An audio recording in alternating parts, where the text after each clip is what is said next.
Hello again. Like many people, I've noticed that some searches on Google tend to throw up curious results. This is especially noticeable when looking at images. Hands up, everybody watching this who has Googled images of happy white women and seen how many mixed race couples pop up. This must surely be some kind of weird prejudice on the part of the search engine.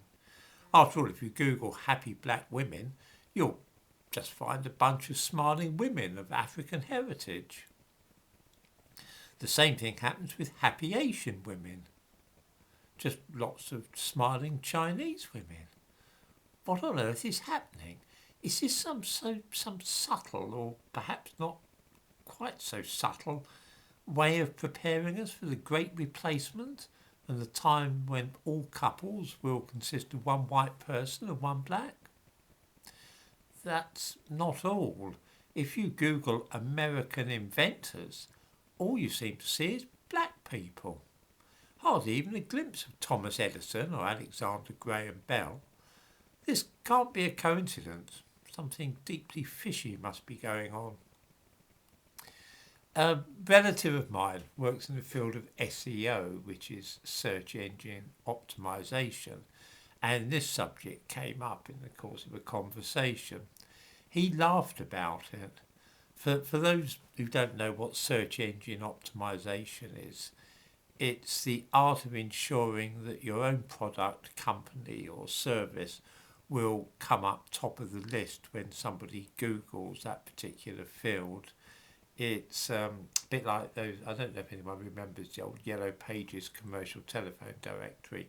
Some companies called themselves for example, the AAAAA removal company, and that way they were guaranteed of getting the first place on the first page of Yellow Pages.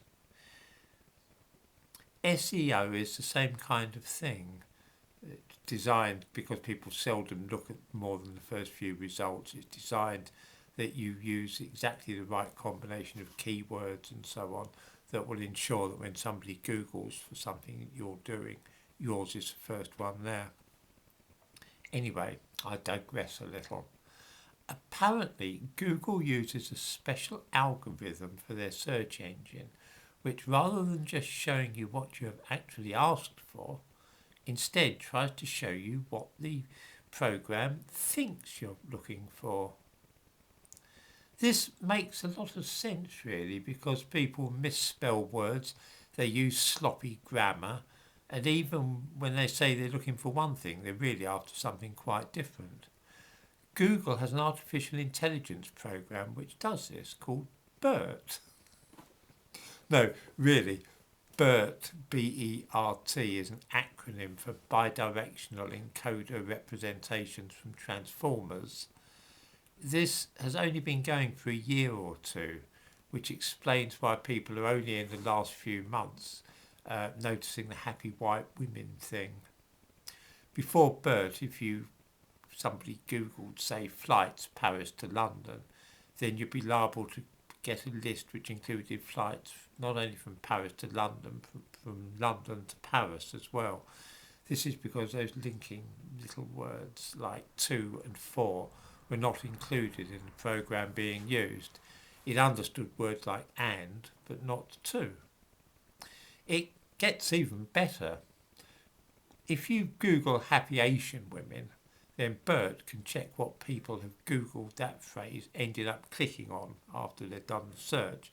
It can work out what the people were really looking for when they Googled happy Asian women. If 90% of people who Googled happy Asian women ended up looking at pictures of smiling Chinese women, that's what BERT will show you, and in fact it does. Of course, this would be irritating for an English person because in Britain, Asian doesn't usually mean Chinese, but rather Indian. But I think that BERT probably works more towards American ideas of the meaning of words. I've been experimenting with this actually, and it's very interesting. Google Warriors and you will not get what I think of as warriors, that is to say old-time fighting men. Instead, you find a load of black basketball players coming up. This is because most people who in the past have Googled warriors have evidently been looking for the basketball team of that game. So again, it's not a racial thing. They haven't decided that warriors are going to be black men.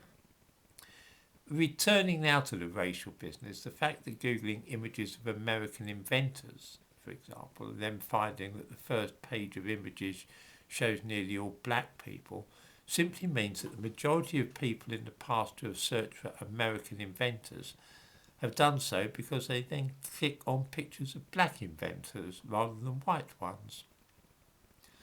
I can think of several reasons for this. Looking for pictures of American inventors is a fairly strange thing to do, and it's possible that a lot of such searches by schools, say for Black History Month, so they Googled American inventors and then clicked on the black ones, and all that had the effect of confusing BERT. Anyway, it swings and roundabouts really, because if you Google images for clever men, you'll find it's nearly all white guys, including, I'm pleased to say, Rudyard Kipling. Similarly, just Googling happy women brings up a fairly neutral selection of smiling females of varying ethnicities. As for why happy white women should result in loads of pictures of black men with white women, I admit this is something of a poser.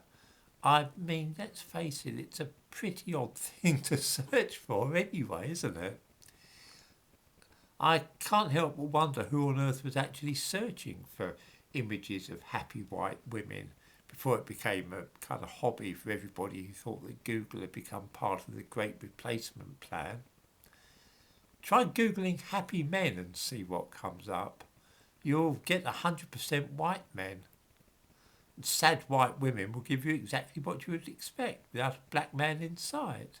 I thoroughly recommend fooling around with Google like this, Googling things, because you might get a better grasp of exactly what BERT does.